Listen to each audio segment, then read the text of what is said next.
안녕하세요, 여러분. 오늘은 믿을 수 없을 만큼 충격적인 박영자님의 인생 이야기를 들려드립니다. 전통적인 사고에 얽매여 어린 나이에 정략 결혼을 했던 삶, 아이를 갖기 위해 힘들게 노력했던 시간, 그리고 가장 큰 충격, 아들 이민호가 첫 번째 아내 최수진과의 결혼 생활에서 잔혹한 대우를 받았다는 사실을 알게 된 순간까지. 상상할 수도 없는 상황에서 아들을 발견하며 밝혀진 끔찍한 비밀. 드라마틱하고 감동적인 이 이야기는 가족의 사랑, 인내, 그리고 상처를 딛고 일어서는 회복의 메시지를 담고 있습니다. 함께 들어보세요. 안녕하세요, 여러분.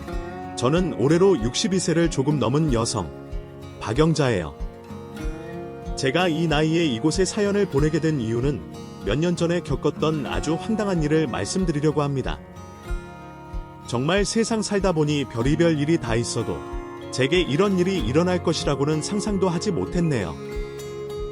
그럼 지금부터 제게 어떤 일이 있었는지 이야기를 시작해 보도록 하겠습니다. 저는 결혼을 일찍 한 편이에요. 그 당시에는 자유롭게 남자들을 만나 연애한다는 것은 생각하지 못했던 시기인지라 그저 한 남자를 소개받고 몇 번 만나면 당연히 결혼을 해야 하는 줄로만 알고 있었죠. 그렇지 않은 사람들도 있었지만 적어도 저와 저희 가족들은 그런 생각을 갖고 있었답니다. 특히 저희 친정아버지가 많이 무서우셔서 남자들과 연애한다는 것은 상상도 하지 못했어요. 자유롭게 누군가를 만나는 것도 눈치가 보일 정도였으니까요.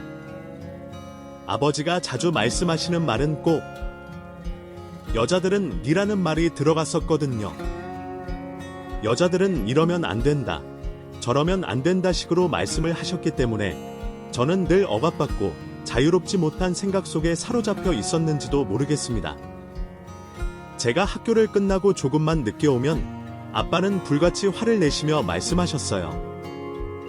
아니, 여자아이가 빨랑빨랑 안 들어오고 뭐하다 들어온 거야. 아빠, 오늘 학교 끝나고 청소하고 그래서 늦게 끝났어요. 무슨 청소를 그렇게나 많이 해? 시간이 더 걸려. 저만 한 게 아니라요. 오늘 당번이 다 같이 한 거예요.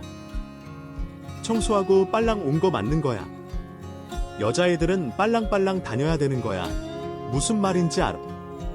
네, 알겠어요, 아빠. 세상이 워낙 험하니까 그렇지. 내가 괜히 그러는 거 아니야. 알겠지? 자고로 여자들은 해 지기 전까지는 무조건 집에 와 있어야 해. 명심해라. 이렇게 아빠가 화를 내신 탓에 저는 당시에 친구들과 학교 끝나고 마음껏 놀아보지도 못했습니다.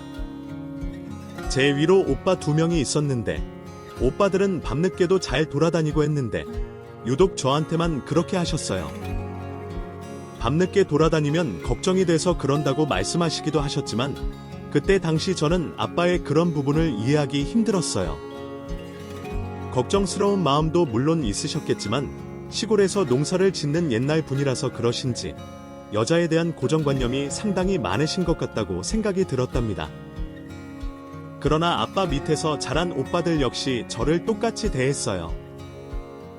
중학교와 고등학교를 다닐 때에는 아빠보다 오히려 더 무서운 게 오빠들이었죠.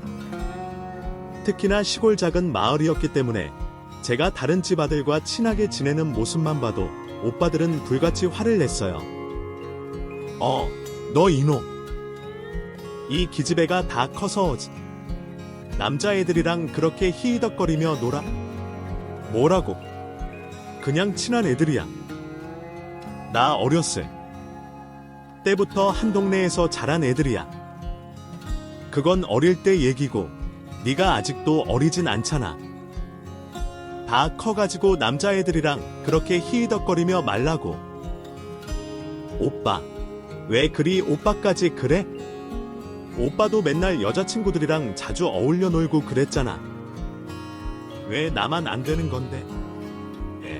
내가 뭘 어쨌다고. 남자들은 다 똑같다고. 다들 이상한 생각하고 그런 거라고. 아무도 믿지 말고 행실을 똑바로 해. 여자면 여자답게 조신하게 있다가 시집이나 가라. 알겠냐? 오빠들 2명은 늘 저를 이렇게 답답하게 묶어놓는 편이었답니다. 오히려 나중에는 아빠가 별 말씀을 하지 않으셨는데도 오빠들이 제게 뭐라고 할 정도였으니까요. 도대체 자기들은 그렇게 여자들 만나서 잘도 놀면서 왜 저한테만 그런 건지 저는 도무지 이해할 수가 없더군요. 그런 집안 남자들과 함께 사는 엄마는 늘 농사짓는 아빠와 함께 일을 하시고 집에 와서 밥을 짓고 빨래하고 집안일하고 청소까지 다 하셨어요. 제 마음을 유일하게 알아주는 분이 엄마였지만 그 당시 엄마의 업무는 너무나 벅차고 많았기에 저와 한가하게 앉아서 이야기를 나눌 시간도 별로 없으셨죠. 그래도 간혹 엄마와 얘기를 나눌 때면 저는 아빠와 오빠들에 대한 불만을 토로했습니다. 엄마, 왜 아빠랑 오빠들은 맨날 나만 갖고 그래? 어디 나가지도 못하게 하고 맨날 일찍 들어오라고 하고 그리고 무슨 남자애들이랑 좀 얘기만 하고 웃으면 난리가 난다니까. 도대체 왜 그러는 거야? 아빠랑 오빠들은 네가 걱정이 돼서 그러시는 거야. 세상이 하도 무섭고 그러니까 말이야. 여자들이 아무래도 밖에 나가면 약자가 되는 거라서 그러실 거야. 그래도 나는 여자랑 남자랑 별반 다를 게 없다고 생각하거든. 여자라고 무슨 밖에서 뭣도 못하게 하고 무조건 집에만 일찍 들어와 있어야 되는 건 아니잖아. 그러면 나중에 회사도 다니고 돈도 벌어야 하는데 그럴 땐 어떻게 하라는 거야? 일도 하지 말라는 거야. 엄마도 가끔은 아빠의 그런 생각 때문에 힘든 적도 있었는데 그냥 지금은 그러려니 하고 살아. 아마도 아빠가 생각하는 그런 생활 방식이 그러신 것 같아. 아빠는 네가 사회적으로 활동하지 않고 학교 졸업하고 집에 조신하게 있다가 결혼했으면 해. 애기 낳고 잘 키우면 그게 여자로서 최고의 행복이라고 느끼시는 분이니까. 엄마는 그런 모습에 애기 낳고 키우면서 아빠 농사 짓는 일도 다 도와주고 그래. 그럼 엄마도 똑같이 아빠랑 돈 버는 거잖아. 근데 왜 아빠는 집안일을 안 하고 엄마만 집안일을 다 하고 이상하잖아. 아빠 생각은 아무튼 이해가 안 돼. 오빠들도 다 똑같고 말이야.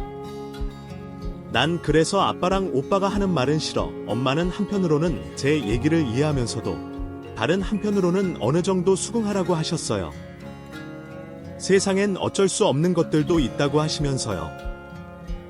더군다나 한 집안의 가장이 인 아빠의 말을 따르며 생활하는 것이 무엇보다 중요하다는 말씀도 하셨죠.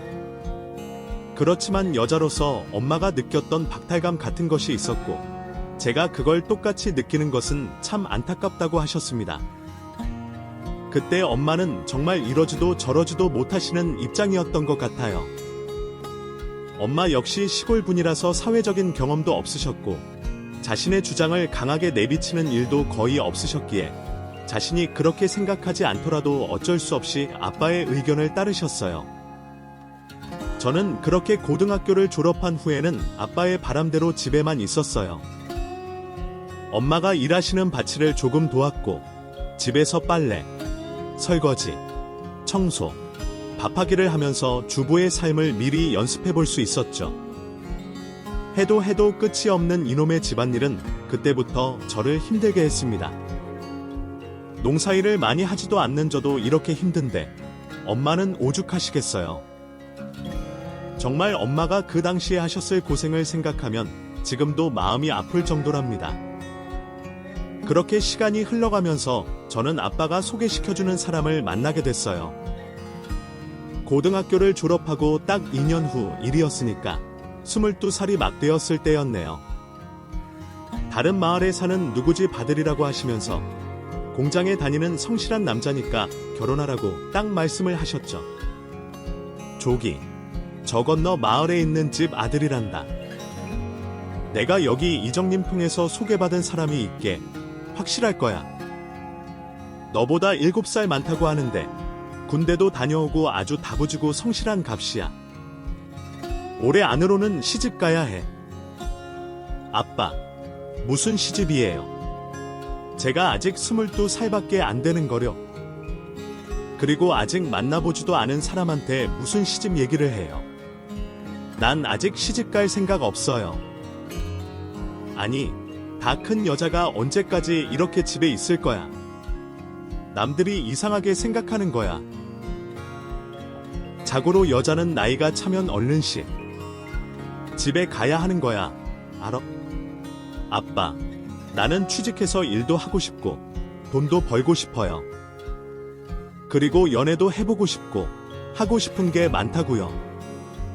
벌써부터 그냥 결혼하는 건 너무 말이 안 되잖아요. 이게 어떻게 가르쳤기에 닳은 기집애가 그런 말을 하는 거야. 아주 큰일 날 소리 하고 있네? 어디 여자가 이놈 저놈 만나면서 몸을 함부로 굴려. 이름 붙은 이디야. 아빠 말대로 이놈 만나서 얼른 올해 안으로 날 잡을 생각이야. 아빠의 말에 저는 하늘이 노래지는 것 같았습니다. 절대로 그 남자를 소개받지 않겠다고 약속 장소에도 나가지 않고 버티고 있다가 아빠의 불호령이 떨어졌고 정말 쏘가 도살장에 끌려가듯 그렇게 저는 약속 장소에 나가게 됐어요. 그 남자의 첫인상은 그냥 아무 느낌이 없었습니다. 평소에 제가 꿈꾸던 이상형은 키도 크고 피부도 하얀 시골 느낌이 나지 않는 남자였는데 그 남자는 한눈에 딱 보기에도 그저 시골 스타일의 남자였어요. 까무잡잡한 피부에 짙은 사투리, 거기에 촌스러운 옷차림까지 말이죠. 하긴 작은 시골 건너 마을에 사는 남자에게 세련된 스타일을 원하는 건 제가 잘못된 것이겠지만요. 안녕하셔요. 졌던 대로 정말 미인이세요. 아, 네. 감사합니다. 그쪽도 정말 인상 좋으세요. 일부러 옷도 별로 신경 쓰지 않고 평소대로 화장도 거의 하지 않은 상태로 나갔는데 그런 제게 미인이라고 말해주는 그 남자는 이어서 말을 했어요. 이런 말씀 드리면 어찌 될지 모르겠지만 저 이래봬도 성실하고 부지런하고 해서 일하는 데서도 좋아하고 그래요. 열심히 돈도 모았고 말이에요. 아주 부자는 아니지만서도 그래도 자식 낳고 사는데 큰 힘이 들지 않게는 할 수 있어요. 우유. 근데 그런 말씀을 왜 저한테? 그게 저도 그쪽 소개받으면서 결혼 생각하고 나온 거거든요. 적도 성격이 이 사람 저 사람 만나면서 따지고 재고하는 거 딱 질색하는 스타일인지라 이후 그냥 나는 빨리 결혼도 하고 싶고여서 그쪽이랑 저는 아직 결혼 생각도 없고 일도 하고 그러고 싶어요. 사실 이 자리도 아빠 때문에 겨우 나온 거예요. 죄송해요. 빨리 결혼하고 싶으시면 다른 사람을 알아보셔야 할 것 같은데요. 괜찮아. 이후 저는 그쪽도 저를 좋아하게 될 거라고 생각해요. 사람의 마음은 통하는 법이니까 무슨 자신감인지 그 남자는 제게 당당하게 결혼을 빨리 하고 싶다고 말을 하더라고요. 제가 자신을 좋아하게 될 것이라는 말도 하면서 말이죠. 그 말을 듣고 저는 너무 어이가 없어서 할 말을 잃어버렸습니다. 처음에는 그저 순박한 사람인 줄로만 알았는데 저돌적으로 그렇게 나오니 거부 반응까지 생기더라고요. 겨우 차 한 잔 마시고 식사 자리를 거부한 뒤 집으로 향했어요. 왜 이렇게 일찍 왔냐는 부모님의 물음에는 거의 대답도 하지 않고 대충 둘러댔답니다. 또 제가 일부러 거절하고 그런 말을 했다는 것을 알게 되면 아빠의 불호령이 떨어질 것이 뻔하니까요. 그리고 그날 하루를 지나 다음 날이 되었는데 어제 맞선을 봤던 그 남자가 집에 찾아온 게 아니겠어요. 너무 깜짝 놀라 얼음이 되어버렸는데 이미 저희 아빠하고는 다 얘기가 된 듯 아빠는 반갑게 그 사람을 맞이해 주셨답니다. 얼굴 왔는가? 여기로 들어오게. 다 딱 시간 맞춰 잘 왔네? 저녁 함께 합세. 네 아버님. 마침 배고팠는데 잘된 데이. 우리의 엄마가 얼마나 음식 솜씨가 좋은지 한번 보게나. 사위 사랑은 장모라고 하지 않나. 자, 내가 우리 집 사위가 되면 평생 맛있는 거 많이 얻어먹을 수 있을 거야. 하하. 네. 정말 감사합니다. 음악 그 남자가 아빠와 다정하게 대화를 나누며 집으로 들어왔고 저는 어색하게 인사를 나눈 후 엄마의 저녁 준비를 도와드렸습니다. 식사 자리가 이어지며 아빠와 그 사람이 대화하는 것을 들어보니 그렇게 나쁜 사람 같아 보이지는 않더라고요. 워낙에 성실하고 부지런해서 일하는 공장뿐만 아니라 그 마을 동네 어른들에게도 예쁨을 받는 사람이었고, 동네 혼자 사시는 어르신들이 어렵고 힘든 일이 생길 때면 가장 먼저 뛰어가서 해결해주는 그런 사람이었어요.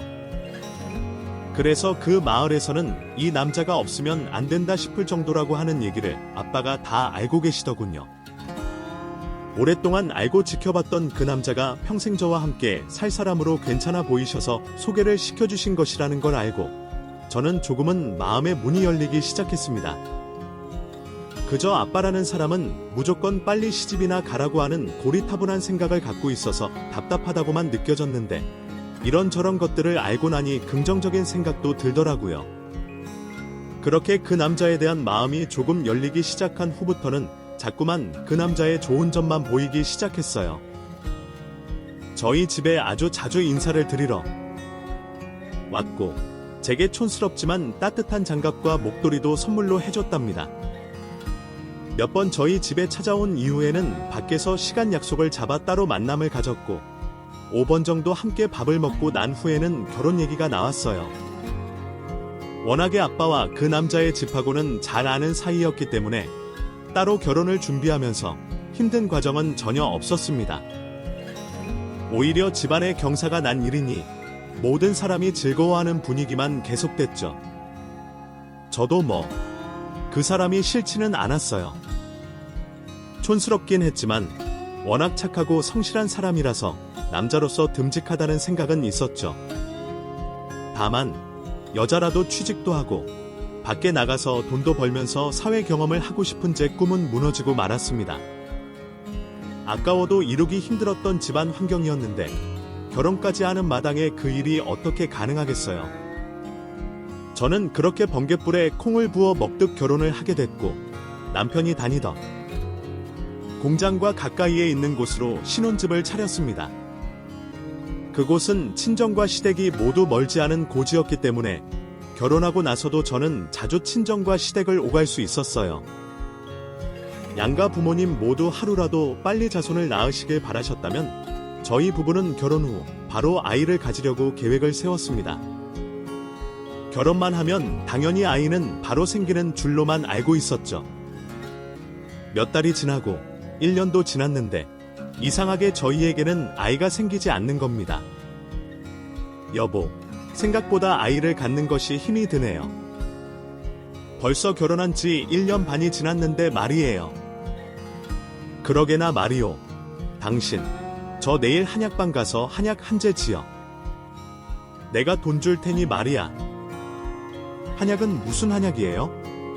난 아직 나이도 어리고 일도 안 했고 건강해요. 한약 먹으려면 당신 거 지을게요. 자고로 여자가 몸이 따뜻해야 애가 잘 들어선다고 하니까 그런 거야. 꼭 지어 먹어봐. 우리 엄니도 옛날에 한약 지어 먹고 아이 생겼다고 얘기 들은 것 같이. 알았지. 남편은 제게 한약을 한 재 먹을 것을 권했고, 저는 그 후로 한약도 먹어보고 어른들이 얘기하는 미신도 그대로 따라해보면서 여러 가지 노력을 했어요. 하지만 아쉽게도 아이는 생기지 않더군요. 사람이 마음이 그렇게 불안하고 하니 어째 더 잘 안 생기는 것만 같고, 결혼한 지 5년이 지나도록 아이가 생기지 않자 저희 부부는 엄청난 스트레스를 받기도 했어요. 특히나 동네 어르신들이 저희를 볼 때면 늘 자식에 대한 얘기를 하셨는데, 아무리 걱정이 돼서 말씀을 해주신다 해도 똑같은 말을 반복해서 들으니 정말 참기가 힘들더라고요. 하늘도 무심하시지. 쟤 어째 저런 착한 사람한테 자손을 안 주시고. 금방 생기겠죠. 어르신, 너무 걱정 마세요. 아니, 젊은 사람들이 아무 문제도 없는데 5년이 넘도록 안 주시면 하늘이 무심한 거 아니요? 어디 가서 검사라도 해야 하는 거 아니요? 아니에요? 곧 좋은 소식이 있겠죠. 아니, 이렇게 착하고 효자 효부인데 말이야. 제 부부는 자고로 자손을 낳아야 오래 함께 사는 거야. 나이 들면 자식 보는 낙밖에 없는 것인데 어째 이렇게 이런 말들을 들으며 저는 그 세월을 버텼습니다. 걱정돼서 하시는 말씀에 화를 낼 수도 없고 그저 가만히 듣고 있을 수밖에 없었죠. 애가 타는 6년이라는 시간이 지나 저희 부부는 결국 임신할 수 있었어요. 처음 아이를 가진 것을 알고 난 날 얼마나 기쁘던지 남편이랑 둘이 얼싸안고 눈물을 다 흘렸던 기억도 나네요. 평생 이보다 더 행복한 일은 없을 것 같다는 생각까지 하면서 말이죠. 임신 기간 내내 남편의 지극정성으로 돌봐줌으로 인해 저는 아주 편안하게 보냈어요. 온갖 집안일을 도맡아 하면서 공장 일이 끝나면 제가 먹고 싶어하는 음식까지 사다주는 세상 다정한 남편을 만난 것이 너무 행복하게 느껴졌습니다. 떡하니 아들을 낳은지라 동네방네 잔치를 벌였고 양가 부모님과 저희 부부는 온 세상을 얻은 것처럼 행복감을 느꼈어요. 어렵고 귀하게 얻은 아들 이민호를 정말 저는 방바닥에 누이지도 않고 손에 안고 키웠답니다. 첫 아이라 그런 것도 있었지만 너무나 소중하게 얻었기에 울거나 떼를 써도 모든 것이 다 예뻐 보이기만 했어요. 남편을 쏙 빼닮은 외모에 아직 타지 않은 하얀 피부를 가진 아들은 세상 천사가 따로 없었어요. 성격적으로 크게 투정을 부리는 법도 없었고 말도 빨리 했고 걸음마도 빨리 했으며 나중에는 한글도 굉장히 빨리 배웠죠. 모든 것을 빨리 하게 되니 아들을 저희 부부는 특별하게 생각했습니다. 시골 작은 마을에서만 살고 있는 저희 부부는 아이를 좀 더 좋은 환경에서 키우고 싶어 이사를 감행했고 시내에 있는 큰 도시로 이사를 가게 됐어요. 학교에서 반장도 했고 공부도 꽤 잘했던 아들은 그림 그리는 것을 좋아했었는데 가끔씩 그려오는 풍경과 낮의 얼굴을 보면 정말 살아 숨 쉬는 것 같은 느낌이 들기도 하더군요. 저희 부부는 더 이상 아이가 생기지 않아 형제가 없이 아들을 키웠지만 그래도 최대한 외롭지 않게 해주려고 최선을 다해서 키웠습니다. 시내 쪽으로 이사를 간 후에는 학원도 보냈고 친구들과 친해지라고 집에도 초대해서 생일 파티도 해주고 그랬죠. 제가 살았던 그 시대와는 너무 다르게 아이에게 전적으로 모든 것을 맞춰주며 키웠어요. 아들은 중학교를 졸업하고 고등학교에 다니면서 평생 미술을 하고 싶다는 의사를 밝혔고 저희 부부는 아들의 그런 꿈을 존중해줬어요. 아이들이 원하는 것은 무엇이든지 다 해주고 싶은 마음뿐이었으니까요.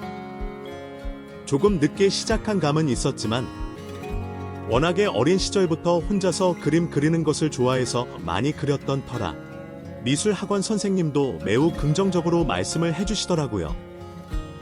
어머니, 우리 민호니까 남들보다 조금 늦게 시작하기는 했지만 그래도 소질도 있고 표현력도 좋은 편이라서요.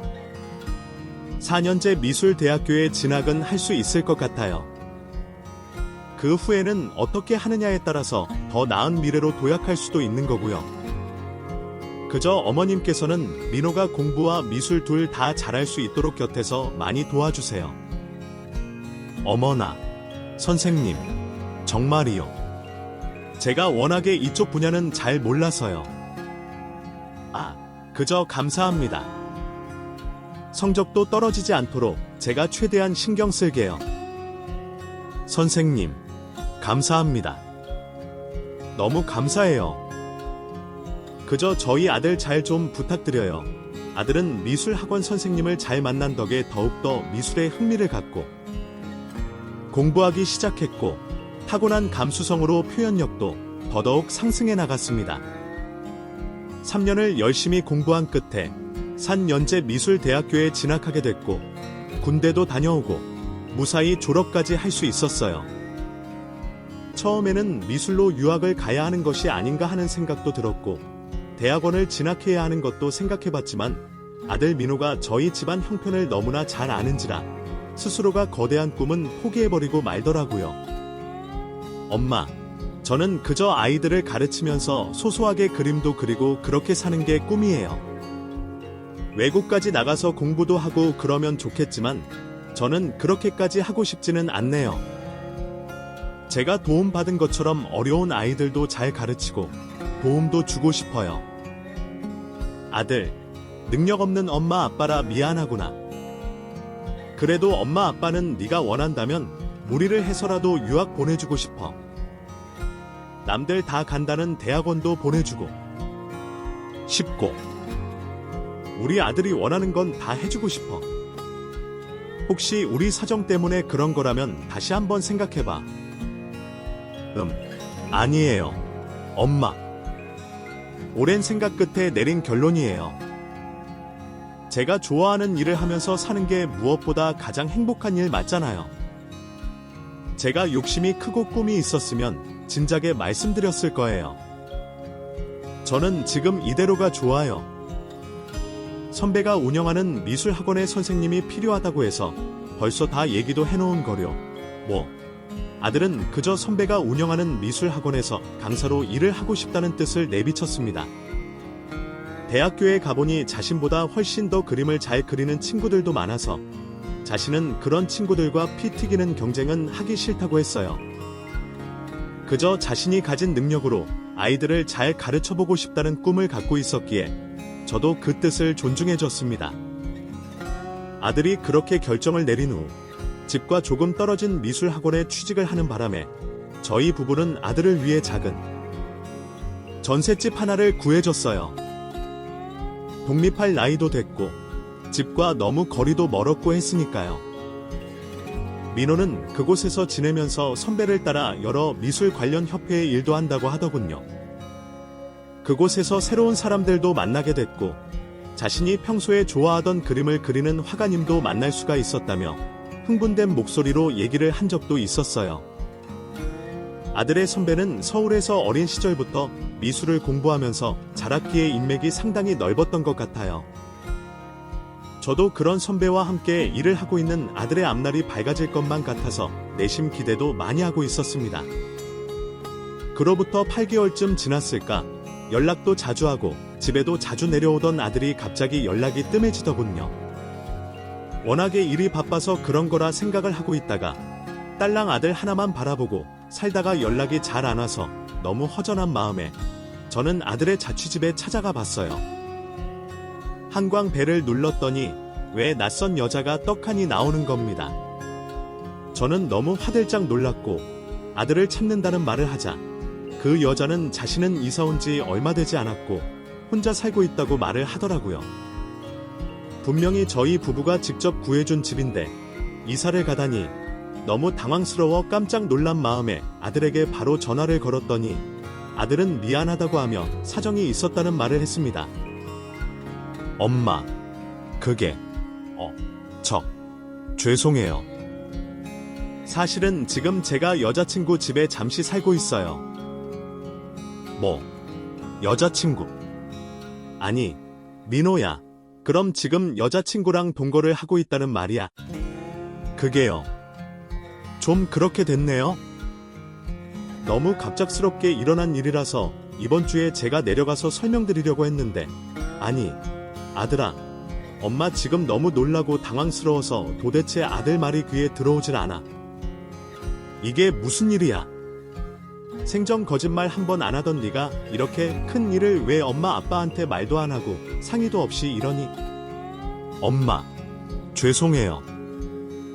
일단 제가 이번 주에 내려갈게요. 그때 다 설명드릴게요. 아버지한테도 잘 좀 말씀해주세요.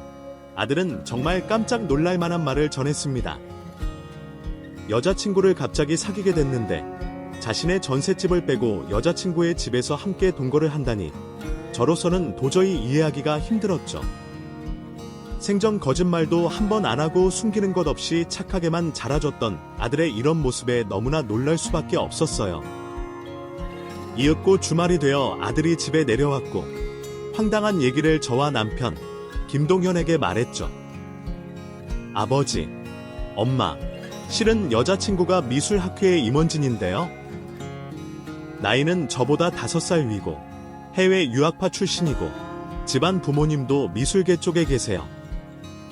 작업실 겸 집으로 쓰고 있는 공간이 너무 넓기도 하고 남자 손이 좀 많이 필요한 공간이기도 해서 제가 도움을 주려고 들어가게 된 거예요.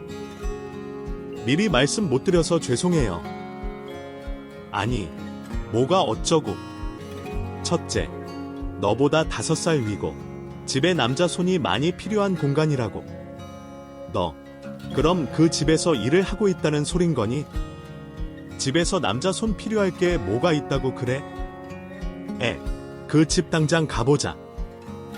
어떤 집인지, 그리고 5살이나 많은 여자가 너를 집에 불러들이는 데에는 뭔가 이유가 있지 않겠어? 이 엄마 아버지는 궁금해서 안 되겠어. 당장 앞장서거라. 아, 그러지 마세요. 지금 여자친구가 작업한 것 때문에 많이 예민해져 있는 상태라서 나중에 제가 기회 봐서 데리고 올게요. 아저 좀 봐주세요. 아니, 아무리 그래도 그렇지. 노마. 그렇게 나이 많은 여자랑 같이 살고 있다는 게 이해가 안 된다. 도대체 어디가 뭐가 쉬워서 그런 여자를 만나는 거야. 저도 저지만 곁에 있던 남편, 동현 역시 당황한 기색을 감출 수 없었습니다. 왜 도대체 그런 여자를 만나게 됐는지, 그 여자는 어떤 사람인지 전혀 아무것도 모르는 상태라서 저희 부부는 소화가 되지 않는 더부룩함을 계속해서 갖고 있게 됐어요. 아들이 다녀간 후 며칠 동안 밥도 제대로 먹지 못할 만큼 속이 좋지 않았고 급기야 저는 속병이 나서 병원까지 갈 지경이 됐답니다. 도대체 제가 어떻게 귀하게 키운 아들인데 나이 많은 여자 집에 들어가 이곳저곳 남자 손이 필요한 부분을 일하고 있다고 하니 속이 상해도 너무 상하더라고요. 그 후로 저는 답답한 마음을 끌어안은 채 몇 달의 시간을 더 버텼고 드디어 아들에게서 여자친구를 소개시켜준다는 말을 듣게 됐어요. 어떤 여자인지 하나부터 10까지 다 물어보고 따질 것이라는 생각을 갖고 약속 장소로 나갔는데 저는 제대로 말도 몇 번 하지 못하고 오히려 식은땀만 닦고 있었지 뭡니까. 외국에서 오랜 유학 생활을 하고 와 따던 아들의 여자친구 최수진은 딱 보기에도 일반적인 여자랑은 느낌이 달랐어요. 매우 오픈된 옷차림을 비롯해 말을 하는 끝에 계속해서 영어로 얘기를 하면서 제가 하는 말을 잘 이해하지 못하겠다는 행동을 취하니 오히려 제가 더 당황할 수밖에요. 그리고 아주 당당하게 저와 남편을 향해서 말했습니다. 여기 민호 씨, 제가 어떻게든 미술 쪽으로 훌륭한 사람 만들 거예요. 감성도 풍부하고 그림의 느낌도 좋은 편이라 이 친구는 미래가 충분히 밝아요. 다만 여태까지 그렇지 못한 환경에서 자라다 보니 마음껏 재능을 펼치지 못한 것 같네요. 그 부분이 너무 아쉬워서 제가 저희 집에 부른 거예요. 좀 더 이 사람이 가지고 있는 능력을 마음껏 펼치게 하기 위해서요. 제 작업하는 것도 보고 새로운 영감도 얻고 하는데 저희 집이 딱 좋거든요. 그렇군요. 아무래도 우리 아들이 시골 쪽에서 자라다 보니까 저희가 뒷받침을 못한 부분도 있긴 하네요. 그나저나 아가씨는 그럼 앞으로 내 아들과 어떻게 할 생각인 거에? 어머나, 저희 혼인신고 마친 사이예요. 앞으로 어떻게 하단?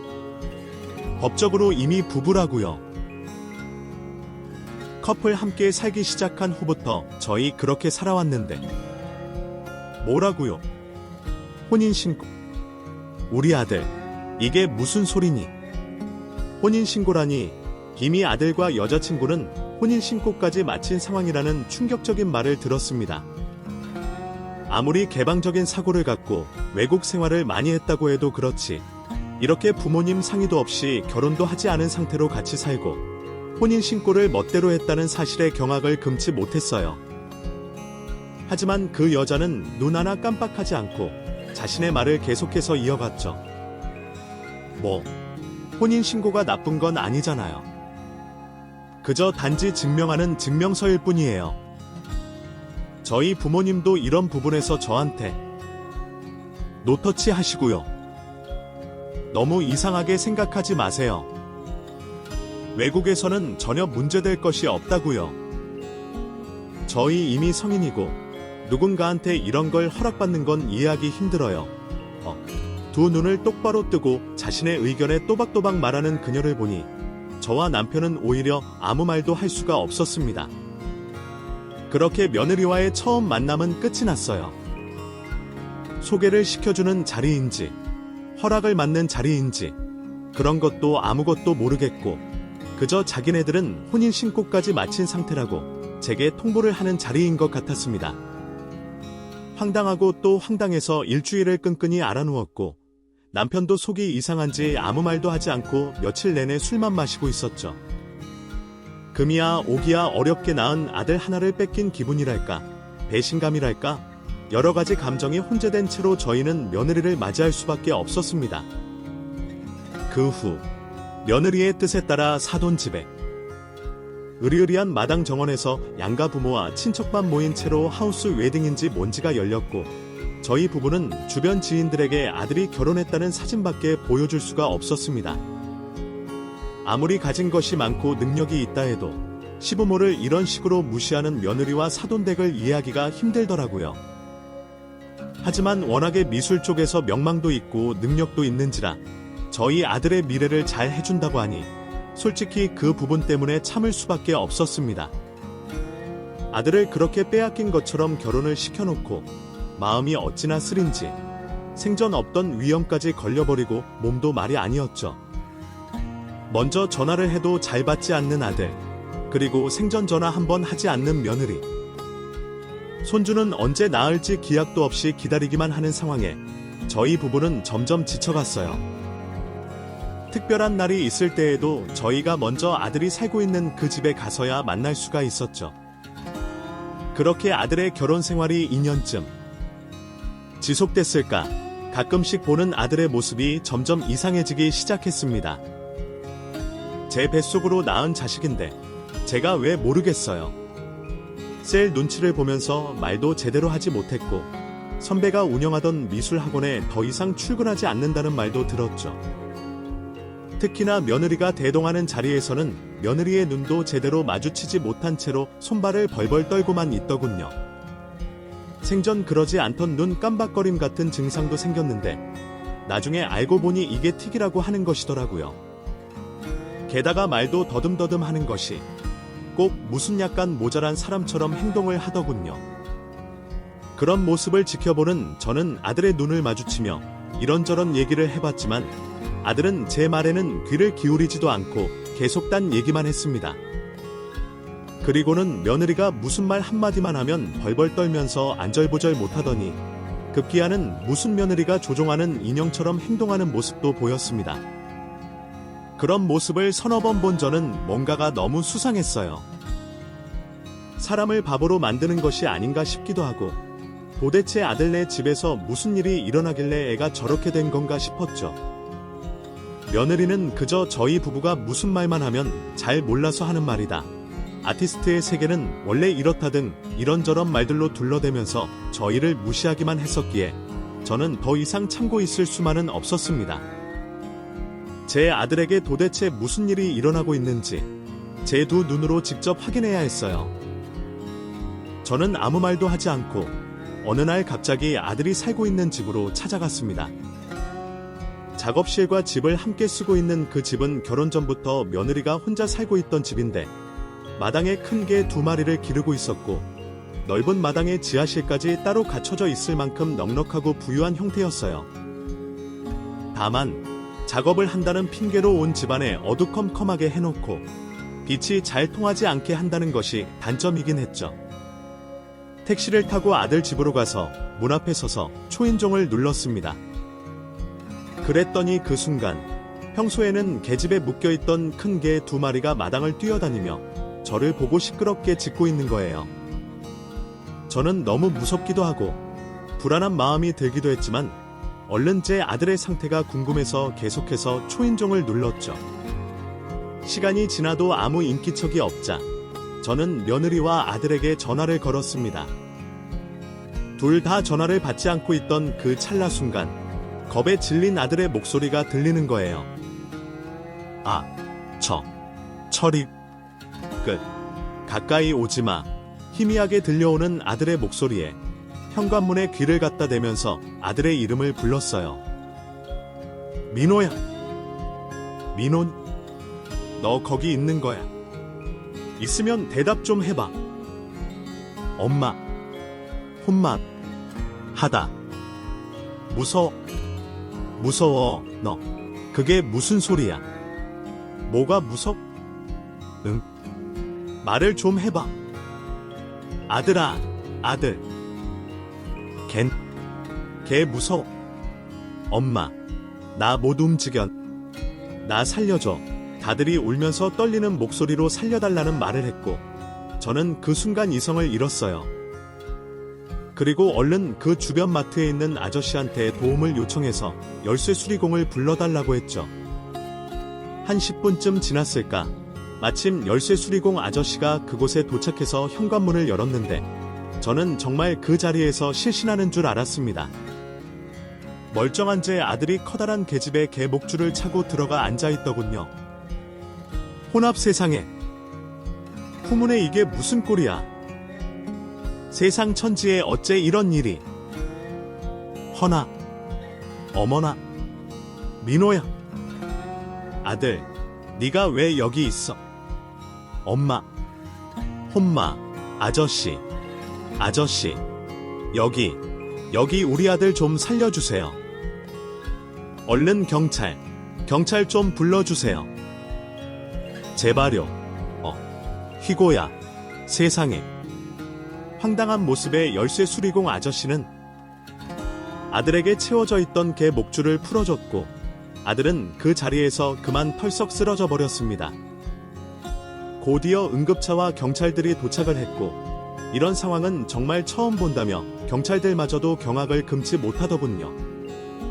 실신했던 아들은 그 자리에서 그만 소변까지 보고 말았고, 다행히 병원에 가서 수액을 맞고 안정을 되찾은 후 깨어났습니다. 엄마, 내 옆에 있지? 우리 아들, 엄마 아들 옆에 이렇게 있잖아. 죄송해, 엄마. 이런 못난 꼴 보여드렸어요. 제가 어쩌다가 이렇게까지 됐는지 모르겠어요. 저는 그저 제가 좀 특별한 사람이 될까 해서. 알아. 네 마음, 그것이 아주 착한데, 그 여자가 너를 이용해서 아주 가지고 놀았지. 엄마는 아들이 말 안 해도 다 알아. 그게 부모 자식 간의 지. 정말 하나부터 열까지 모든 것을 다 제어하고, 조종하고, 밖에도 나가지 못하게 하는데, 처음에는 이 정도까지는 아니었어요. 그냥 제가 좀 자기 마음에 안 들면 죽여버리겠다고 막 난리를 하도 했으니까 제가 맞춰줬지. 언젠가부터는 미술 학원에 있는 젊은 여자랑 제가 바람이 났다고 하면서 저를 가둬놓고 뭐하니? 우리 아들이 그럴 사람 아니라는 건 지가 더 잘할 텐데 어째 그런 짓을 한단 말이야. 예, 장인 장모도 다 이쪽에 계시다 보니까 아무래도 저도 기대한 게 있었나 봐요. 엄마. 그러니 제가 그렇게 무서워하는 계집을 다 치워놓고 지저분하게 치운다고 하면서 저를 그곳에 가둬놓았어요. 아들은 차마 말을 이어가지 못했습니다. 제가 갔던 그 당시에 아들은 개 목줄을 차고 손발까지 묶인 채 계집에 있었으니까요. 며느리는 자신이 1박 2일로 자리를 비운 사이 제 아들이 어디 가서 딴 여자랑 만나고 돌아다닐까봐 계집에 묶어두었다고 하더군요. 민호도 처음부터 그렇게 당하지는 않았나 봅니다. 처음에는 그저 장난식으로 시작됐고 나중에는 며느리가 나 죽는다며 온갖 소란을 다 부리며 경찰까지 출동할 정도가 되다 보니 어느 정도 자신이 포기하고 맞춰준 면도 있다고 해요. 물론 거기에 미술계 쪽의 권력도 무시하지 못하고요. 아들은 제게 명예 같은 것에는 욕심이 없고 그저 아이들을 가르치고 싶다는 말을 했었지만 아무리 그래도 자신에게 온 기회를 놓치고 싶은 사람은 없잖아요. 아들은 아내와 처갓집 배경을 도움받아 화가로서의 도약을 하고 싶은 마음이 있었던 것 같아요. 물론 그 부분 때문에 아내에게 맞춰준 것이고요.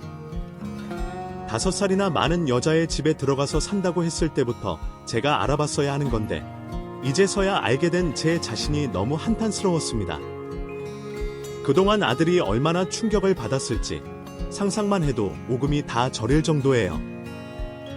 아들은 또 이어서 말을 했어요. 엄마, 얼른 집에 가서 CCTV 답해야 돼요. 거기 보면 다 증거가 녹화돼 있어요. 그거면 충분해요. 나 이제 정신 차렸어요. 그 여자 가만두지 않을 거예요.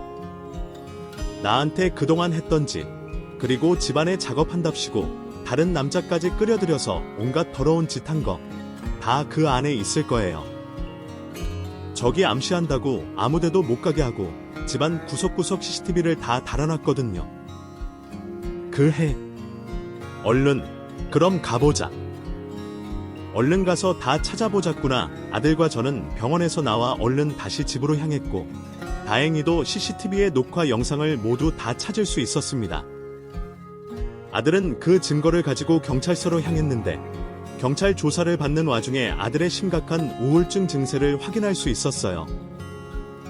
더욱이 다음날 며느리가 경찰서에 오자마자 또다시 벌벌 떨면서 안절부절하며 이상한 증상을 나타내거든요. 이혼 소송 중에 나타난 며느리라는 여자, 최수진 역시 강박증과 더불어 심각한 의부증과 환청까지 들리는 정신병이 있는 것으로 확인이 됐습니다. 그리고 외국 유학 시절부터 정기적으로 정신과 약을 복용했던 것도 모두 드러났어요. 제 아들을 군림하면서 점점 바보로 만들어가던 며느리의 행동들이 고스란히 담겨져 있는 CCTV를 가지고 결국 아들은 이혼 소송을 마쳤습니다. 그 과정 중에서도 저희 집까지 찾아와 아들에게 또다시 바보 취급을 하면서 새로운 인생을 살 기회를 버리지 말라며 소리치는 그 여자에게 저는 단호히 말했어요. 이 아이년아, 새로운 인생. 널 만난 것이 내 아들. 우리 집안의 최악의 실수다. 어디 사람을 뭘로 보고. 이년아, 너 그딴 식으로 인생 살다가 언젠가 천벌 받는다. 알겠냐? 니네 부모랑 너랑 아주 똑같이 계집 들어가서 개고생하는 꼴을 내가 언젠가는 꼭 보게 될 거야. 그러니 정신 똑바로 차리고 살아가라. 그렇게 아들은 그 여자의 소나기에서 벗어날 수 있었어요. 민호를 데리고 저희 부부는 이사를 감행했고, 어느 시골 작은 마을에 터전을 잡고 아들의 마음의 병이 낫도록 최대한 노력했습니다.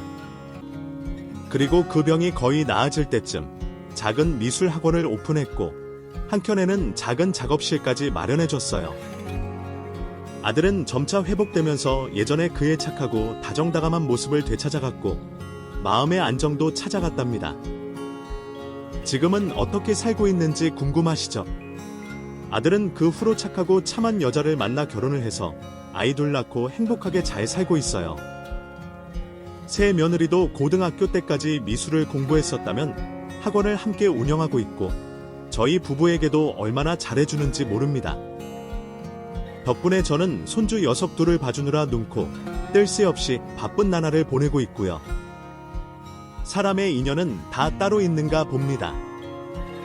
말도 안 되는 가슴 아픈 일을 겪고 세상이 끝난 것 같았지만 또 이렇게 그 일을 잘 겪고 나니 더 좋은 인생이 기다리고 있지 뭐예요. 저는 더 이상 바라는 것이 없어요. 그저 지금처럼 저희 가족 행복하고 건강하게 사는 것밖에는요. 후에 누구를 통해서 들은 얘기로는 이전 며느리 최수진이 정신병원에 입원하게 됐다는 말을 들었네요. 하긴 그때도 제정신이 아니었으니 병원에 입원할 만도 하죠. 죄 짓고는 못 산다고 하잖아요.